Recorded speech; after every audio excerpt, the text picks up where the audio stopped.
Beleza, meu nome é Marcelo Zarski e eu não tenho uma frase de efeito hoje, mas antes desse podcast eu estava perguntando o que significava burian, que é a palavra que eu queria saber, e o Frederico me explicou. É isso aí. Então, meu nome é Anderson Rosa, conhecido também como Frater Goya, e segundo a promessa, é uma entrevista leve, uma entrevista sem açúcar. Olha só. Uma entrevista light. Passa aí para o nosso convidado, Frederico.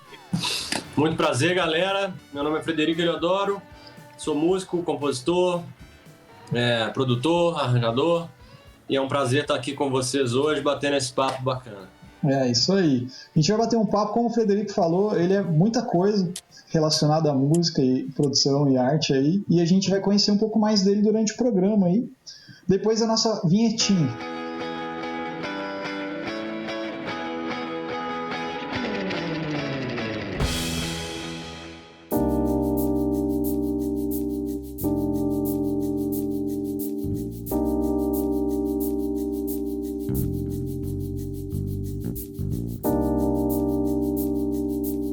Frederico, vou puxar assunto, mano, ó.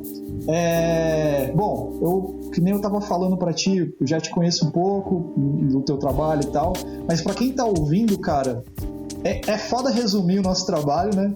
Mas, assim, quem é Frederico Eliodoro, assim? Tipo, você falou que você é produtor, trabalha com música, como é que é a tua história aí, cara, como músico, pra gente começar alguma coisa aí, cara? O que tá escrito no cartão? Então, eu sou baixista, né? Inicialmente eu sou baixista, mas sempre toquei guitarra também, violão, porque meu pai é um guitarrista, compositor também de Belo Horizonte, Afonsinho Eliodoro. E, bom, aprendi música cedo, com 6 anos já estava tocando violão, 9 estava tocando baixo. E sempre tive um ímpeto de compor também. Sempre tive esse ímpeto de compor, de trabalhar assim, em arranjo, de pensar em harmonias, em grooves, em ritmos, esse tipo de coisa. E ao longo da vida eu fui naturalmente buscando essas coisas, né? Igual, assim, buscando ter grupos, buscando ter trios, buscando fazer som, jam, session em casa. E vim desenvolvendo esse lado. Então, hoje em dia, eu posso dizer assim, que eu sou um compositor no mesmo nível de baixista, assim, de como é que eu priorizo as minhas atividades. Sou produtor musical, estou produzindo atualmente 2 álbuns, já produzi outros antes. Eu tenho uma espécie de selo, que ainda não é uma empresa, mas é um selo de qualidade, vamos dizer assim, chamado Interior, que a minha ideia é levantar a estética mineira e dialogar, fazer essa estética dialogar com o resto da música do mundo, assim. E faço arranjo, faço trilha para podcast, como estava contando mais cedo. Tô dando muita aula agora na pandemia também, além de gravações pontuais para faixas, para, às vezes, combos de faixas, né? O cara quer gravar 3, 4, 10 faixas. Aí estou vivendo, oscilando entre todas essas atividades. Mas eu posso dizer que eu sou músico, baixista, compositor e produtor. Mas, ô Frederico, você falou do lance do selo, pô, legal. Mas você falou do lance do som, desse som mineiro, né? Assim, cara, é uma parada que eu tenho ouvido há um tempo já. Eu não sei se isso é influência da galera de Minas ou de uma região mais daí. O estilo de som é muito específico, cara. Eu tava falando contigo do disco lá do Pedro, do Daniel. Essa onda que tá rolando, assim, cara, que você... tipo, dos teus discos mesmo, né? Por exemplo, o Acordar já tem essa vibe, bastante canção, né? E tal. Essa ideia que você tem na cabeça, assim, cara? Ou não? Tipo assim, é instrumental? Qual que é, assim, cara? Porque parece que é bem específico, cara, o conceito dessa sonoridade. Eu acho que essa identidade, essa sonoridade, né? Toda essa história que veio sendo também colocada em música por uma galera que eu tenho muita afinidade, ela serve tanto para canção quanto para instrumental, entendeu? Porque eu, durante um grande tempo da minha vida, eu tive um envolvimento muito forte com música folk norte-americana. James Taylor, Nick Drake e standards de jazz também. Então, assim, a partir de um determinado momento, eu demorei para reconhecer, assim, demorei um tempo para me adentrar no Clube da Esquina. Embora eu tenha tocado isso a minha vida inteira, mas nunca fui e fiquei ouvindo o disco e tal. Aí lá por volta de 2011, 12, assim, foi quando eu entrei de cabeça e até hoje não saí. Mas a questão, eu nem acho que eu vá sair. É só uma situação de que eu comecei a pesquisar mais e entender como esse som que eu ouvi minha vida inteira, mas sem especificamente ficar botando para ouvir, eu ouvi porque crescer em Belo Horizonte é isso. Você vai tocar no bar, tem lá tocando várias músicas do clube instrumental, ou cantadas também e tudo mais. Então, isso serve para canção e para música instrumental. O Acordar, meu 5º disco e o último disco que eu lancei, é o primeiro disco que eu estou cantando, embora as músicas do Acordar eu tenha começado a compor elas em 2010, antes de eu lançar meu primeiro disco instrumental. Então eu passei 4 trabalhos fazendo um som instrumental, porque eu estava muito envolvido com a coisa do jazz e tal, e do jazz brasileiro, mineiro, né? E logo aí eu falei, mas agora eu quero... Tem uma história interessante, eu talvez esteja fazendo várias voltas aqui, né? Mas fique à vontade, cara. Fique à vontade. Que eu vi uma masterclass do John Mayer, super aleatório, assim, na Berkeley. Ele estudou lá e saiu, né? E saiu antes de formar. Aí ele fala um negócio assim que ele amava Radiohead, amava uma porrada de banda mais que para o nicho que ele está, né? Que é super pop, mainstream, não sei o quê. Ele adorava, só que ele queria ser listenable. Listenable em inglês é ser ouvível, vamos dizer assim. E claro, a minha situação é completamente outra, musicalmente e tal. Só que eu tô cada vez mais nesse caminho de querer ser escutado, ouvível, assim, dessa forma, com letras, com um formato de música que comunique mais, assim, com as pessoas que não sejam só musicistas ou artistas, né?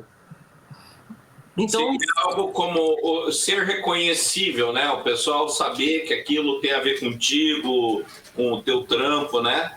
E não ser música de elevador, né? E conectar, assim, intelectualmente com a música também, entendeu? Intelectualmente, que eu falo, não é numa coisa intelectual soberba, não. É intelectualmente em questão de pensamento, de comunicação, de conexão. Poder contribuir. Isso. E aí a coisa da estética musical mesmo vem com toda essa bagagem que eu cresci ouvindo, que mistura Jimi Hendrix, Deep Purple, B.B. King, James Taylor, Beatles, Rolling Stones, Cream, aí no Brasil Hermeto, Tom Jobim, João Gilberto, Clube da Esquina inteiro, né? Tavinho Moura, Toninho Horta, Lô Borges, Beto Guedes, Milton Nascimento. E aí vem a influência direta das pessoas com as quais eu convivo. Que talvez essa seja a influência mais importante, que é a influência do Antônio Loureiro, do Pedro Martins, do Daniel Santiago, do Felipe Continentino, do Marcelinho Guerra, do Marquinhos Abjaldi, do Thiago Big Rabelo aqui de São Paulo, é muita gente, assim, mas são pessoas que a gente troca essas influências diretamente, assim, no dia a dia. Eu acho que isso é uma influência mais importante, mais forte do que as influências grandes, né, dos famosos e dos renomados aí, porque eles já estão lá no nosso subconsciente, mas o que você faz, você pega o violão, faz um acorde, monta uma bateria eletrônica no Logic ou sei lá, qualquer outro DAW que você usa, às vezes eu tô pensando nos meus brothers, sacou? Uhum. E eu acho isso bastante interessante e legal. Assim. Nossa. E me diz uma coisa, assim, você já comentou que tem muito dessa pegada folk e tudo mais, mas pelo que eu ouvi você descrever agora, você também tem um pesão lá no blues, né, também. Sempre. O meu pai, além de compositor de música brasileira, ele sempre tocou rock e blues. Meu pai tocava no Hanoi Hanoi, uma banda dos anos 80, totalmente demais. Conheço. Então, eu cresci ouvindo blues e rock a minha vida inteira e sou apaixonado e acho que, inclusive, eu sempre falo isso nas minhas aulas de baixo, de música, de composição, de tudo. Muito do que eu toco hoje partiu da pentatônica do blues ali, de estudar e tocar isso e assimilar um pouco isso e, a partir disso, ramificar para as outras, sei lá, outras notas. Uhum. Deixa eu te fazer uma pergunta aqui, curiosidade de fã, por exemplo. Tá? Por exemplo, quando eu penso em música, eu digo assim, eu gostaria de tocar, sei lá, que nem o Dave Gilmour, que nem o Jimi Hendrix. Só que quando eu me pego tocando, o som sai muito mais pro Jethro Tull, por exemplo. Né? E você percebe isso assim nessa tua formação, que de repente a tua formação é uma formação mais rock, bluseira, mas a tua forma de comunicar é folk?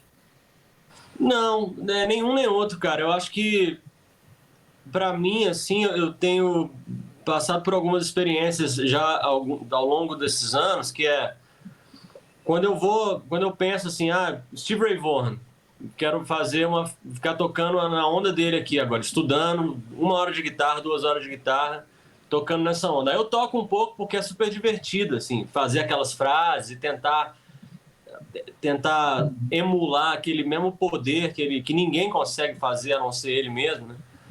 E aí eu faço de brincadeira, assim, aí depois eu fico assim, bicho, na verdade, assim, nem fudendo, eu amo o Steve Ray Vaughan, amo o Jimi Hendrix, mas eu vou tentar misturar o Jimi Hendrix com o Alan Holdsworth e com o Toninho Horta e com o B.B. King, o James Taylor e o Hermeto ao mesmo tempo, sacou?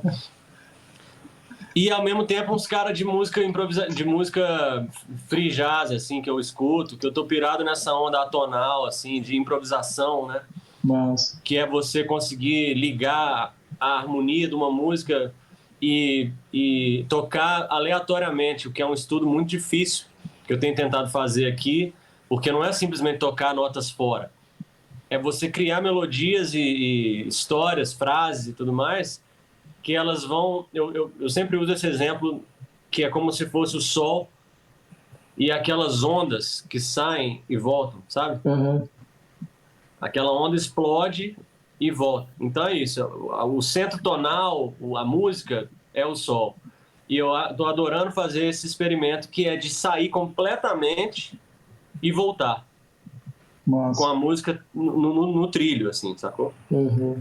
Então é uma coisa muito subjetiva, assim. Tocando baixo, eu me inspiro muito mais em guitarristas. Quer dizer, tocando baixo para improvisar, eu me inspiro muito mais em guitarristas e sopristas e pianistas do que baixistas.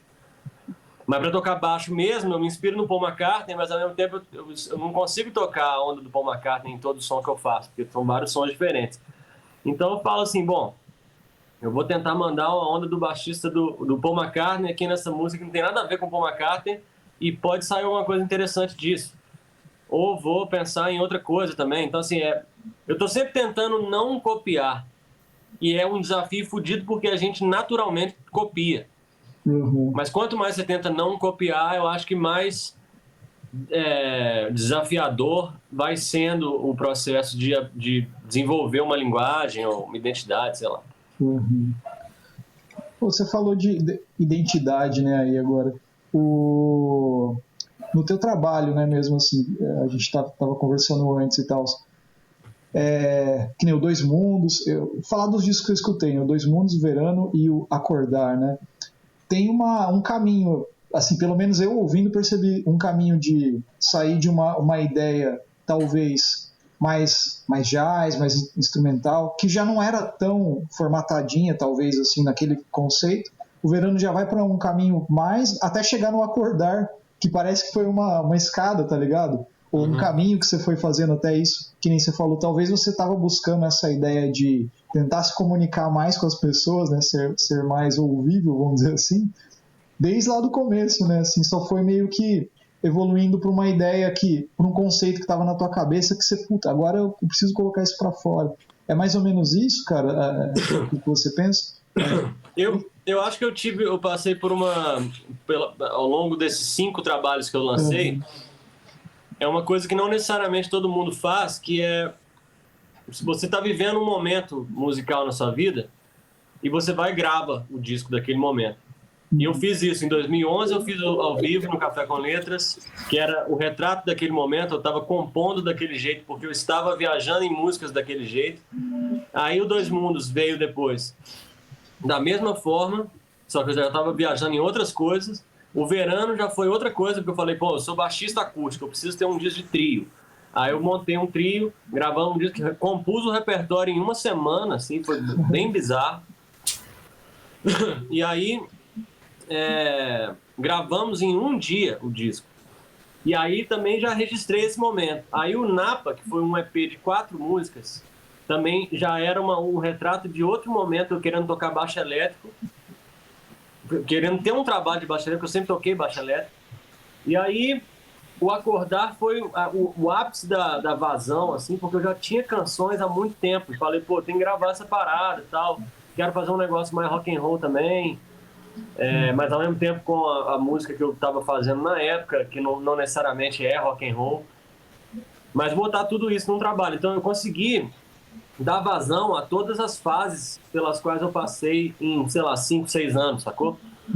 E aí, em contrapartida, eu fiquei desde 2015 até agora, 2021, sem lançar nada. Eu tô trabalhando nesse disco há 6 anos, desde o Acordar. E agora a gente tá finalizando e eu só vou lançar esse disco depois que a gente tomar vacina, porque eu não quero lançar sem poder tocar, sacou? Sim, é foda.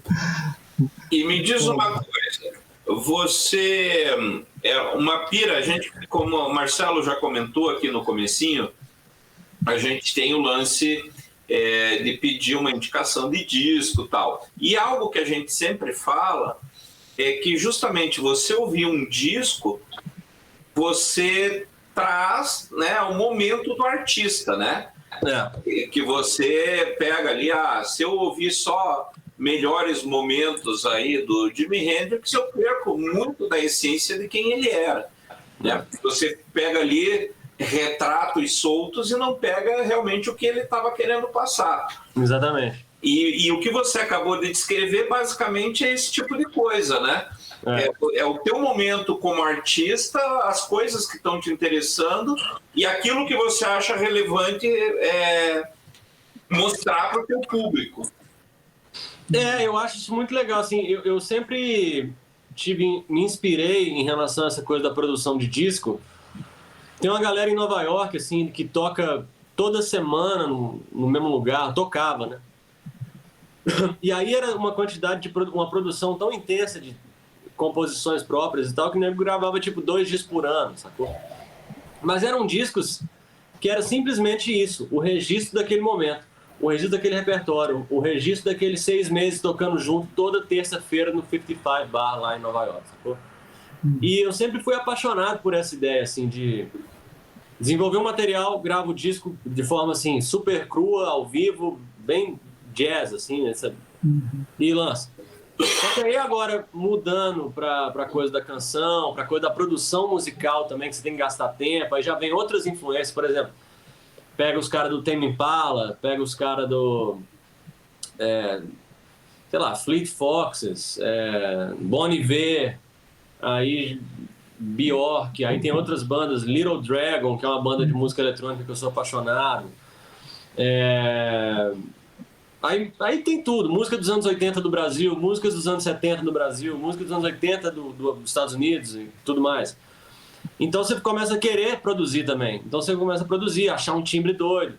Aí você tá no Logic que monta uma bateria eletrônica, aí vai fazendo isso tudo. E no fim das contas, o meu próximo disco vai ser um retrato dos meus últimos 6 anos, ao invés de um retrato de 6 meses ou 1 ano. E tá legal ao mesmo tempo, porque eu tô podendo eu pude reformular ele várias vezes, entendeu? Ou seja, tem música que tá entrando no disco agora que eu fiz esse ano ainda. Tipo, 12ª música, 13ª música. E assim, acho que talvez eu tenha fugido um pouco do assunto central, mas... Não, é isso aí, cara. Eu acho legal produzir muito, eu acho legal lançar muita coisa. Tanto que esse disco ele vai ser... Eu vou lançar ele e eu pretendo já começar outro. E que seja mais simples também, porque esse tem milhares de instrumentos. Eu quero fazer um negócio agora mais minimalista, com menos instrumento e gravado mais ao vivo de novo, entendeu? Porque é bom esse processo e tal. Sei lá, na verdade só Deus sabe o que vai acontecer, mas...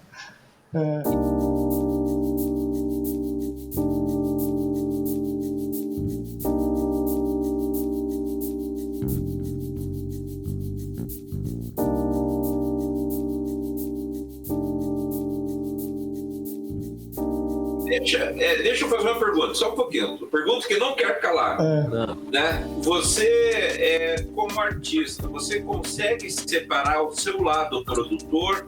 Por exemplo, você acha que você consegue se dar uma opinião honesta do produtor para o músico e vice-versa? Do tipo, cara, como produtor eu teria que fazer isso, mas como músico eu não quero. Você consegue fazer essa separação? Não muito até agora, porque até agora eu só produzi coisas que são... Como é que fala? Que elas dão muito espaço para liberdade, assim, para experimentação. Teve um trabalho que eu produzi que eu realmente não pude... Não é que eu não pude, assim, eu produzi pensando no pós, assim, que era uma artista Mamundi, que ela é da Universal Music. Eu produzi o último álbum dela, O Mundo Novo, e foi um trabalho que eu fiz bem, assim, tentei me segurar para poder simplificar e deixar a música num formato mais padrão da gravadora, da música pop, não sei o quê. Mas ainda assim eu tive muita liberdade de colocar ali algumas coisas que eu acho legais. Mas assim, tirando esse trabalho, que foi um que eu fiquei mais atento a isso, os outros sempre foram muito livres. Assim, o do Fred Selva, O Culto, foi muito livre, porque era um disco de instrumental muito doido. O disco do meu pai, o Certeza, que ele lançou em 2017, foi um que eu, conhecendo ele, já produzi, direcionando no que eu acho que é a estética dele. Tem o do Gabriel Bruce, que é um baterista de Belo Horizonte genial, que foi um disco de batera, só que a gente botou um cantor em todas as músicas, então tem letra pra caralho, sacou? E rap, é super... Mas é um disco, assim, tem canções, tem refrão, tem tudo isso que uma música pop tem, só que tem quebradeira pra caralho também. Então, assim, é um estilo de produção que eu não precisei ficar nessa. Eu como músico faria isso, ou eu como produtor não faria e vice-versa. Eu posso, assim... Eu, como músico e produtor, posso fazer o que eu quiser, então vamos nessa. Ótimo. Massa. Esse lance voltando nesse assunto que o Goya falou ali do disco, né? De você ter aquela ideia de aquele conceito, pô, quero gravar isso, gravou. Aquele registro daquele momento e grava. Eu acho isso legal. A gente tem esse quadro, né, que a gente fala sobre discos e tal. Porque assim, eu vejo que hoje em dia eu não sou contra as playlists de nada de música. Eu acho que tem muita coisa legal de ouvir aleatoriamente. Mas dá a impressão de que o disco, cara, é um registro muito específico de um momento do artista, que se você pegar um recortezinho, é como você pegar um livro e ler só uma página, ou assistir um filme só pela metade, sabe? Eu acho legal esse lance de registrar aquilo lá, e pelo jeito você tá nessa vibe de talvez, vamos dizer assim, fazer nesse momento um negócio maior, né? Vamos dizer assim, botar um monte de coisa e tal, que é isso que você está escutando agora. Talvez lá na frente você fala, pô, vou fazer menos. Mas acho bem legal essa vibe. Eu gosto bastante disso, cara, de ter coisas diferentes. Eu gosto de Rush pra caramba, por exemplo.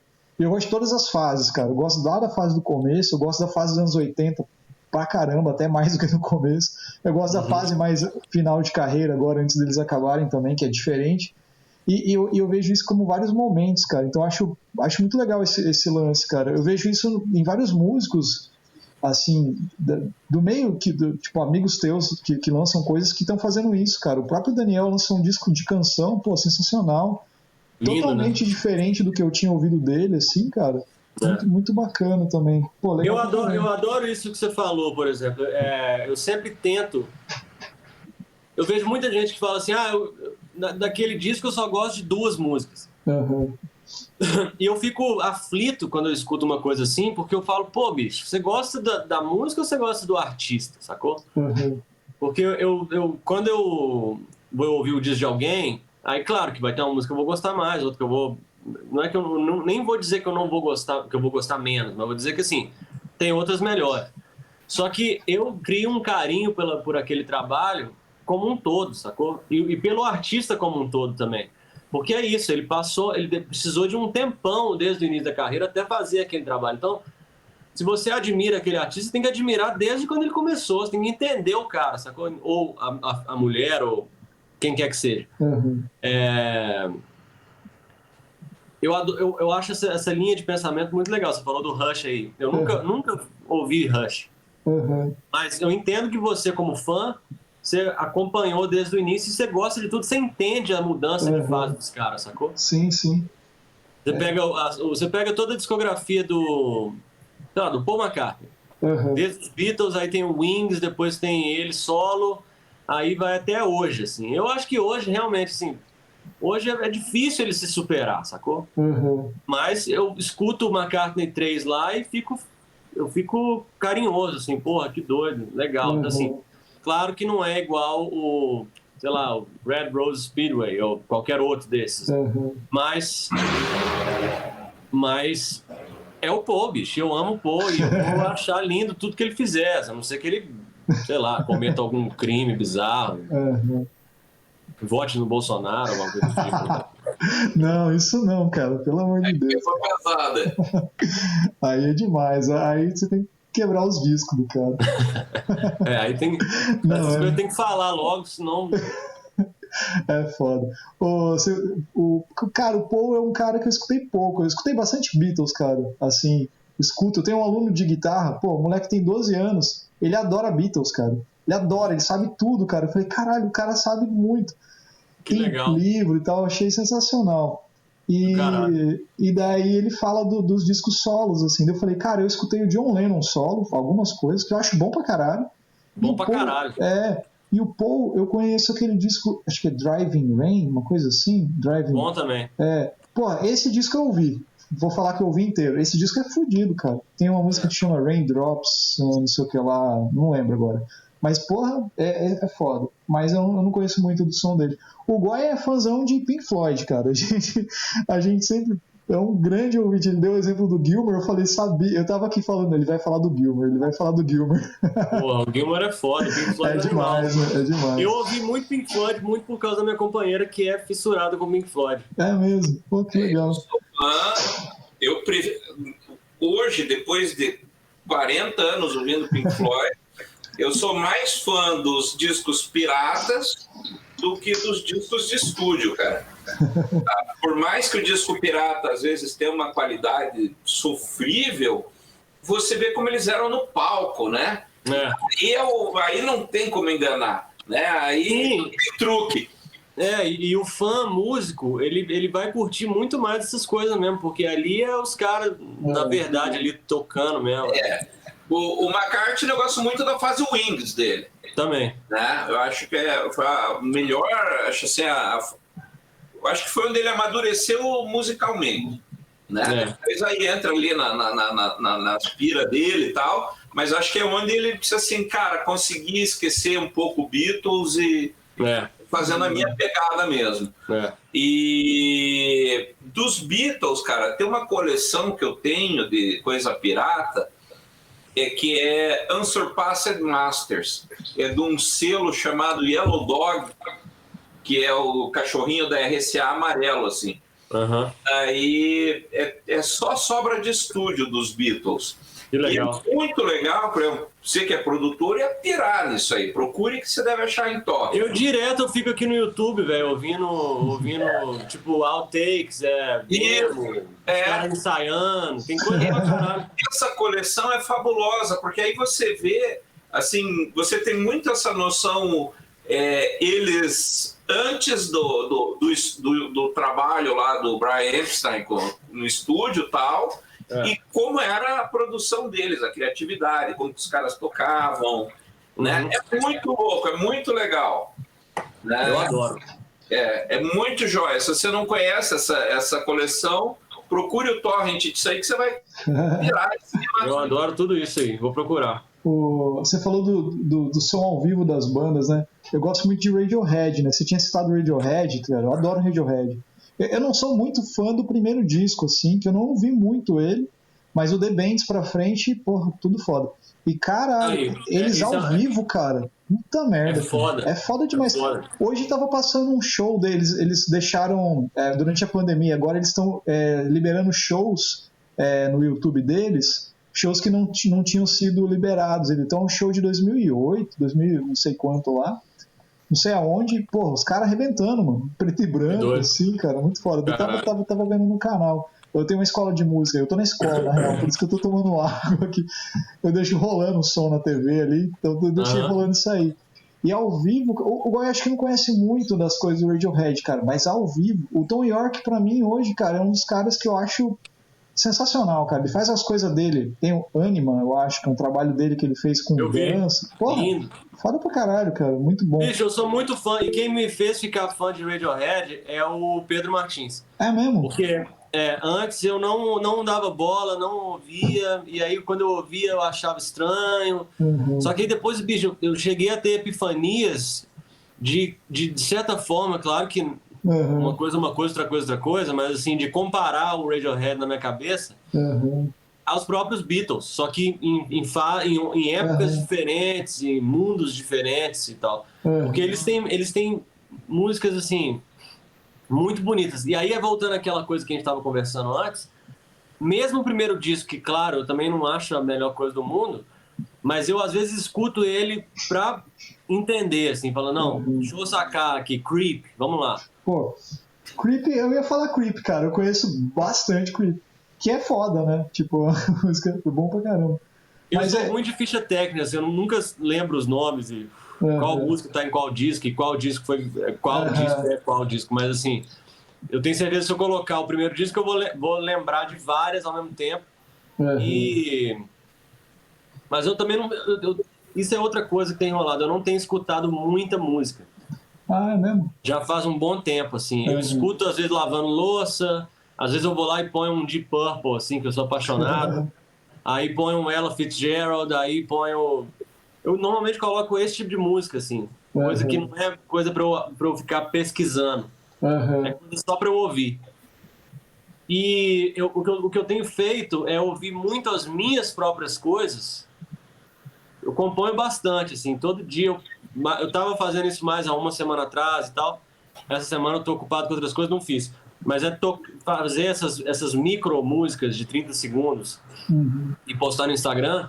Então eu fico ouvindo isso todo dia, o tempo inteiro, assim. Toda hora que eu paro, eu fico dando uma olhada no meu Instagram e vou reescutando as músicas que eu postei há 2 meses atrás.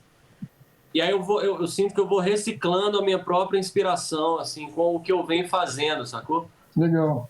Porque eu sou muito influenciável, eu acho. Então, se eu fico ouvindo muito um som, naturalmente eu vou compor parecido com aquilo. Entendi. E aí, para evitar isso, e para tentar me copiar ao invés de copiar outras pessoas, eu escuto as minhas próprias coisas o tempo inteiro, sacou? A gente pode ter eu até fico um pouco culpado, assim, porque às vezes eu converso com outros músicos e os caras escutam milhares de coisas o tempo inteiro e pirando, e descobrindo coisa nova, e eu não tenho muito essa onda ainda. Sei lá, pode ser que eu entre numa fase de fazer isso, mas até agora eu não entrei. A gente bateu um papo com o Michel Leme, cara, e ele fala disso, né, de você se gravar ouvindo, se gravar tocando para depois ouvir e tentar ver onde que você pode melhorar, o que você fez, assim, é uma parada legal. Eu preciso fazer isso, cara. É um puto estudo, na verdade. Fazer isso. E é até uma espécie de brainstorm, né? De você jogando ideia, de repente, pô, isso aqui, cara, isso aqui dá samba, isso aqui vai longe. Uhum.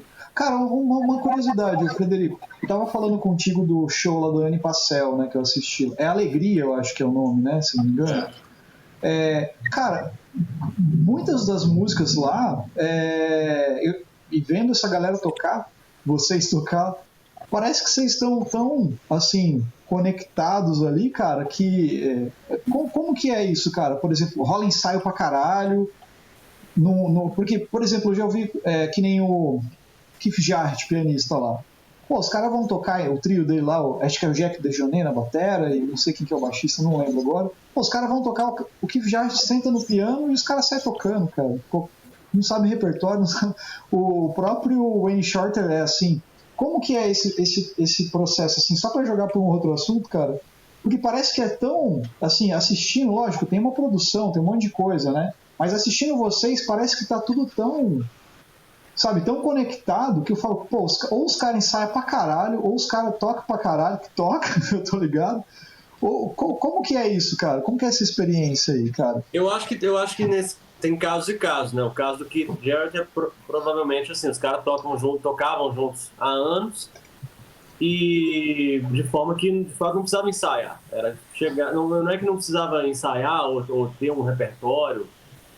Puxa um negócio, na música rola uma coisa meio telepática, assim, sacou? Uhum. Eu sei disso porque eu tenho isso com bateras e com outros músicos também.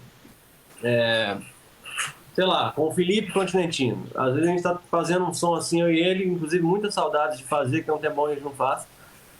Eu faço uma frase assim, ele já complementa com um lance que é coisa da gente estudando, velho. A gente estudava junto em 2008, 9, 10. Então a gente passou um bom tempo assim, todo dia ele ia lá pra casa, ou alguns dias na semana ele ia lá pra casa, e a gente ficava tocando baixo e batera o dia inteiro. Assim. E aí, além disso, ensaiava pra show meu, ensaiava pra show do Pablo Passini, do Matheus Barbosa, da galera de BH que a gente tava tocando. Então era muita convivência. E aí o caso do Keith Jarrett com o trio dele é isso. No meu caso com a Anne Passel, nesse show Alegria que a gente fez, a gente chegou na França, eu e o Dani, e aí tivemos 2 dias inteiros de ensaio para levantar o repertório. Mas antes da viagem, eu já tinha tirado as músicas todas e chegamos lá, ensaiamos, arredondamos tudo e fizemos o show, porque tinha música minha, tinha música do Dani, tinha música dela, tinha música do Léo Montana, pianista. Então, é um show que você tem que produzir do zero, montar o repertório, ensaiar, ver a nota da partitura lá que tá não sei o que e tal. E, então tem casos e casos, sacou? Eu fui tocar com o Kurt, a gente fez 2 baterias de 10 ensaios para levantar o repertório do disco Caipe dele. Sei. Uhum. É você no Caipe, então? Não. Você? Não é você lá. Não, é ele que gravou os baixos, mas eu fiz os shows da turnê. Sei. Turnê. Legal. Então, eu tirei os baixos, basicamente nota por nota, e a partir desse momento, desses 10 ensaios, a gente foi arredondando tudo, porque era muito detalhe de groove, de batera, com percussão, com voicing de piano, com o que o Pedro ia tocar na guitarra, o que o Kurt toca, quem canta qual tal parte, tal backing vocal, tal timbre de synth na hora X. Eu, na verdade, era o mais tranquilo, porque você tocava baixo, eu ficava tocando os baixos, mas teve gente que penou muito mais do que eu, assim. E aí, porra, depois desses 20 dias de ensaio, você tá sabendo o lance, né? E aí a gente fez o quê? 2016 foram os ensaios e alguns shows, 2017 foi show pra caralho, teve 2 viagens de 1 mês e 20 dias que eu fiquei fora do Brasil.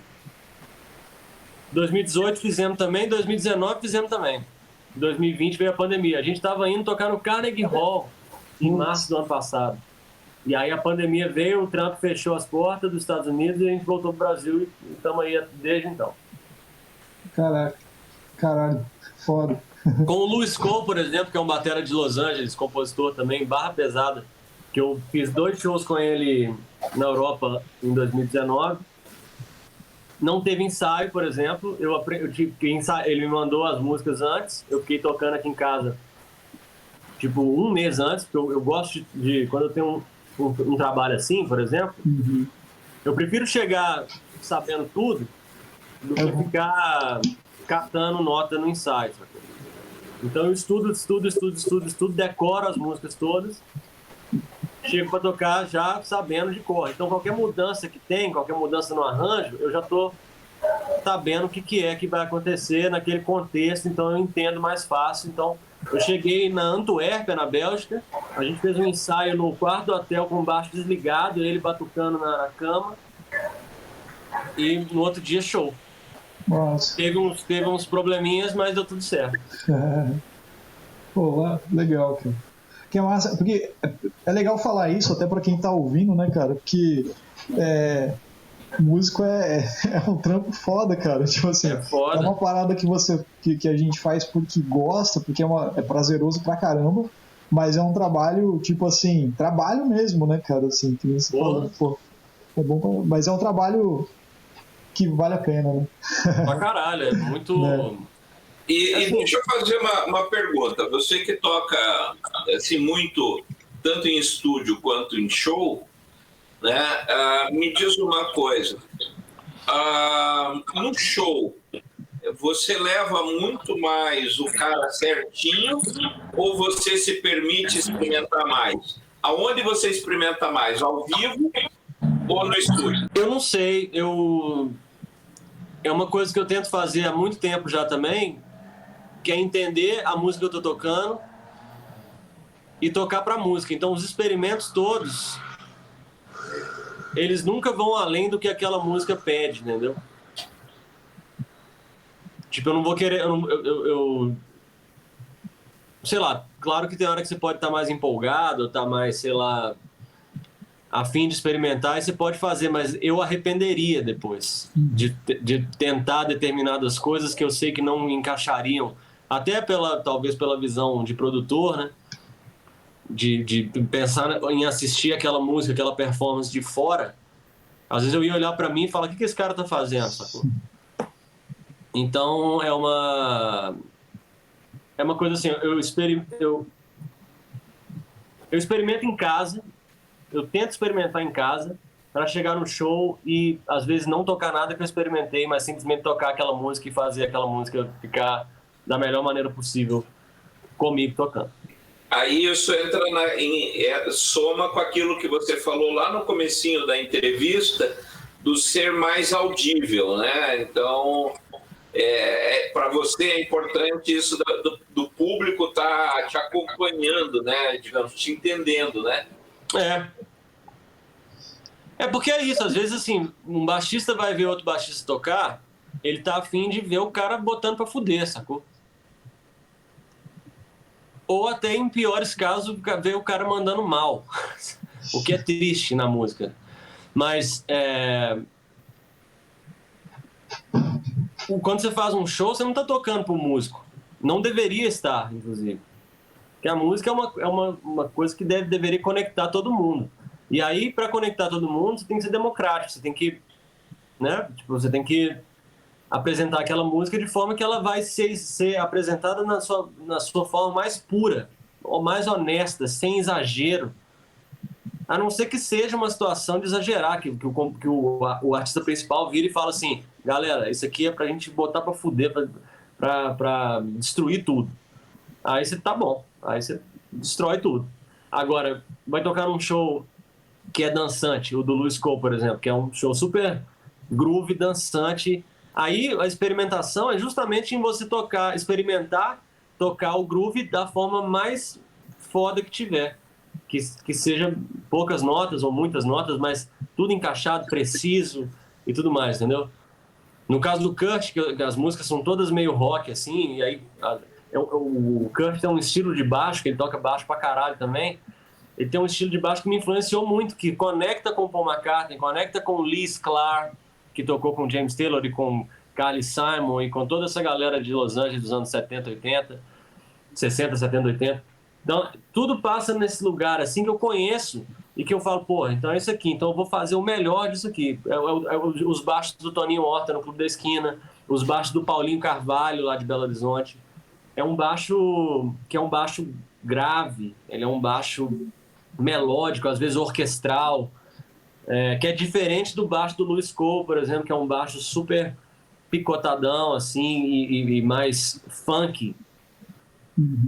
Então, transitar nessas esferas todas, ela exige você ter compreensão e a disciplina de tocar o que você tá vivendo naquele momento, daquele show, daquele ensaio, daquela gravação. Porque é um problema que o rock progressivo teve, né? Ele entrou muito no quesito que eu chamo de masturbação, né? Legal para quem faz e um saco para quem tá olhando, né? E então, ainda assim, o cara não vou pirar aqui. Aí ele pirava, a banda pirava e o público ficava lá, assim, olhando. Mas então, eu entendo o que você está falando, mas ao mesmo tempo eu penso que se é uma coisa, o rock progressivo, ele está aberto para isso, então o público deve estar aberto para isso. Senão eles não entenderam o rock progressivo, senão eles não entenderam a improvisação livre. A proposta, né? Entendeu? Eu adoro, por exemplo, tem um pianista chamado Joseph Dumoulin, um pianista belga, que ele é o rei de fazer, assim, a forma como ele toca e como ele compõe e como ele usa pedais no Fender Rhodes, por exemplo, ele toca super atonal, assim, várias coisas. E, claro, eu vou mostrar isso para minha mãe, ela não vai conseguir ouvir nem um minuto. Mas eu escuto e quanto mais esquisito for, mais eu vou gostar, entendeu? Porque eu entendo o que ele está fazendo, assim, entendo em partes, porque só quem entende mesmo vai ser ele. Mas eu aprecio o que ele está entendendo dele mesmo, assim. E o rock progressivo tem muito isso, porque é uma música que ela estava tentando dialogar com a música erudita, mas trazendo para o rock and roll. Então tem vários momentos rock and roll, tem vários momentos cabeçudo de música erudita.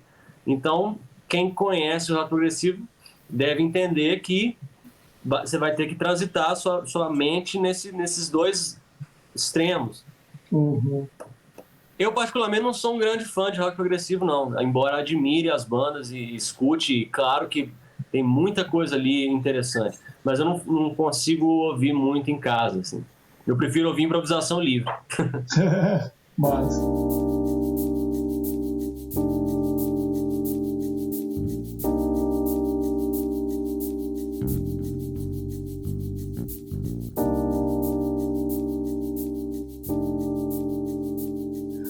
Você falou do lance de que o Goya até colocou ali de ser audível, de tocar para uma plateia que não seja de músicos, né? Eu não sei se foi um amigo ou uma amiga música que falou para mim, mas falou um dia assim que, cara, meu sonho é tocar por exemplo, para uma plateia lá, que tá a minha tia lá, e ela falar, porra, que legal essa música, sabe, assim, você conseguir atingir a pessoa, assim, conectar esse lance musical, essa ideia que você quis passar, seja ela cantada, com letra ou instrumental, mas a pessoa falar, poxa, que bonito. Tem a mãe de um amigo nosso, a mãe do Barça agora, um batera. Esse batera, ele é fã de free improvisation, cara. Ele adora, ele tem um grupo de improvisação livre, a gente toca junto algumas coisas também. É louco por isso. E a mãe dele, cara, vai nos eventos, ia, né? Porque agora a gente não tá tendo nada. Mas ela ia nas coisas, ia na jam session, que a gente fazia uma jam session sempre aqui, num bar, parceiro nosso, a gente ia lá, montava equipamento e ficava tocando de domingo à noite, assim, sabe? E ela ia, cara, e ela sentava e viajava e ficava ouvindo, assim, cara, tipo, e ela não entendia nada do que estava acontecendo, mas ela chegava e falava, pô, muito legal o som de vocês, eu fecho o olho e fico viajando. Aí eu acho isso sensacional, cara. Acho que é mais ou menos essa ideia que tinha que acontecer, né, cara? Assim, tipo. Então, tem gente que tem predisposição pra apreciar a música, sem vício, tipo assim, não tá com um ritmo gostoso de dançar, então não gosto. Tem gente que. Isso eu acho que falta nas pessoas de falar, pô, que barulho é esse que tá rolando aqui? Deixa eu ver. E se abrir, né? Se entregar para aquilo, né? A gente tem um projeto de improviso livre, né? O projeto EMIS. É verdade. E tem duas situações legais, assim. Uma foi num bar do primo do Marcelo, lá em Maringá, que também a gente foi fazer improviso livre num evento de astronomia. E lotou o bar, porque as pessoas ouviam na rua e começaram a parar. Não, o que é isso, né? E começaram a parar. E totalmente free improvisation ali, e a turma foi aglutinando, foi parando para ver o que era aquilo, né? Uhum. E outra no edital que a gente entrou do Natal, né? Lembra? É verdade. Que a gente era uma banda fomos a primeira banda a se apresentar, improviso livre, e o resto era só banda cover. No nosso, todo mundo parou, viu do começo ao fim. Quando acabou o nosso show e entrou o cover, o público dispersou. Foi muito interessante isso aí, cara. A única crítica, assim, nem foi crítica, que a gente ouviu o pessoal dizer assim, mas eles não vão cantar, né? Mas o pessoal parou, que é isso que você falou, né? De repente o cara se permitiu dizer, nossa, o que é esse som estranho que eles estão fazendo aí, né? E parar para, sei lá, tentar entender, ou só para curtir a vibe, não sei. Mas foram 2 momentos que foi muito legal, assim. Eu imagino, assim, é sempre uma experiência muito interessante a improvisação livre, assim. E no Brasil eu até vejo pouco isso acontecendo. Acho que devia acontecer mais. Inclusive porque eu acho que é uma coisa meio libertadora, assim. Você marcar um show com a galera e não ter repertório, não tem nada, e cada um começa a tocar e vai indo um com o outro. E aí vai rolando as coisas bonitas, vai rolando coisas feias, Sim. Vão rolando coisas que dão errado, outras coisas dão certo. E a partir disso você vai criando uma comunicatividade com a própria banda. Se você faz vários shows, vocês começam a ir junto para os lugares. Mas não tem jeito, sempre vai correr o risco de ter alguma coisa que você vai ouvir e falar, puta merda. Normal. Sei lá, mas eu adoro esse tipo de coisa. Assim, eu adoro, na verdade, eu adoro tudo. Eu adoro produzir uma música pop foda e adoro também fazer um show de improvisação livre que vai sair todo mundo sem entender nada e puto às vezes. Você tem algum trampo gravado de improvisação livre, assim, de trabalho lançado, assim, ou não?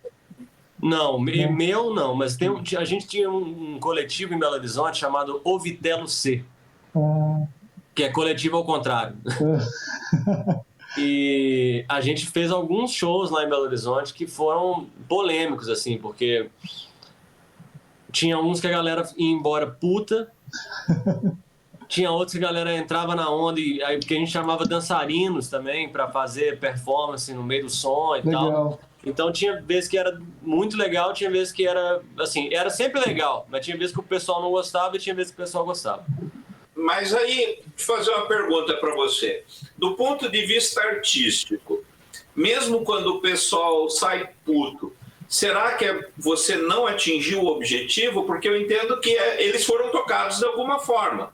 Sim. E se você ficou puta, que você não concordou. Né? Quer dizer, você teve um diálogo. Eu concordo. Teu argumento e não gosto.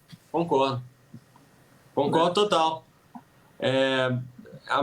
Esse lado da improvisação livre, ele deixa aberto para essa interpretação que a pessoa simplesmente gerar uma emoção boa ou ruim na pessoa que está ouvindo. Porque quando você está tocando uma música sua, uma canção, uma coisa que você fez, pô, eu acho minha música bonita, eu vou tocar essa música aqui e espero que as pessoas achem bonita. Então, se elas acham feia, ou se elas não gostam, ou se elas, sei lá, você fica chateado, fala, pô, sacanagem, né? Não gostou. Uhum. Mas no caso da improvisação livre, às vezes tem momentos singelos e tenros e bonitos e tal, mas tem hora que você também quer sujar tudo e fazer um negócio bizarro. E aí, nesse momento, gera um desconforto. E esse desconforto, você fala assim, não, vamos ver até quando as pessoas aguentam, até onde elas aguentam. E, sei lá, por que isso me incomodou? Aí já vira uma questão até meio acadêmica da discussão da música, né? Tipo, que existe e que eu acho interessante até certo ponto. Aí quando começa a ficar acadêmico demais também, eu saio da sala, porque é foda. Deixa de ser livre, né, também. Quando fica acadêmico demais, não. Então, exatamente. O icônico tem que ser causar desconforto. Pronto, deixou de ser livre. Você já se botou numa obrigação. Eu fiz exatamente. Eu fiz um trampo ano passado com o pessoal da Faculdade de Artes de Curitiba, um trampo todo pela internet, da Faculdade de Dança, cara, da FAP. E a minha irmã é bailarina, né? Eu tenho um trampo com ela também, ela não mora aqui, ela mora em Salvador, mas a gente faz um trampo meio virtual, assim. Ela fez um edital para mim colocar a música, criar alguma coisa para ela, assim. Depois eu te mando para você dar uma olhada aí. Quero sacar. E esse trampo que eu fiz ano passado é uma turma de um grupo que eles têm um coletivo de improviso livre, de improviso de contato, de dança mesmo contemporânea. E a professora da minha irmã entrou em contato comigo e falou: "Vó, você não quer fazer a trilha com a gente? Vão ser vários encontros e uma apresentação no final." Cara, foi uma experiência muito louca, assim. Eu já tinha feito trampos assim, mas assim, esporadicamente, sabe? E ali era assim, toda semana a gente se reunia pelo Meeting, não, pelo Zoom, e eu tocava, e a galera dançava, bailarinos, bailarinas, criando cada um no seu quadradinho ali na telinha, sabe? E ouvindo o som. Foi muito louco esse negócio, cara. Eu acho que eu não sei se eu tenho isso daí gravado, porque é da faculdade, então provavelmente ficou na amostra deles, mas eu vou ver se eu acho. É uma experiência bem, bem diferente, cara, assim, de estar fazendo. Você falou de bailarinos, eu lembrei disso aí, cara. A maneira como eles se movimentam, você tentar criar algo que você viu naquela hora. E essa professora, ela até passou a proposta, passou umas leituras, assim, só que eu falei pra ela assim, cara, eles estavam estudando movimento, não sei o que, e tarará. Eu falei, mano, dança aí que eu vou ver e tocar, sabe? Sim. Eu quero ver o que tá rolando, porque quando entra nesse processo muito de pensar no que tá acontecendo ali, eu gosto de sentir as coisas, assim, sabe? Eu acho mais interessante. Lógico que gera uma discussão depois, né? Porra, nisso aí e tal. E é massa como ver o feedback deles depois, né? Porque daí a gente...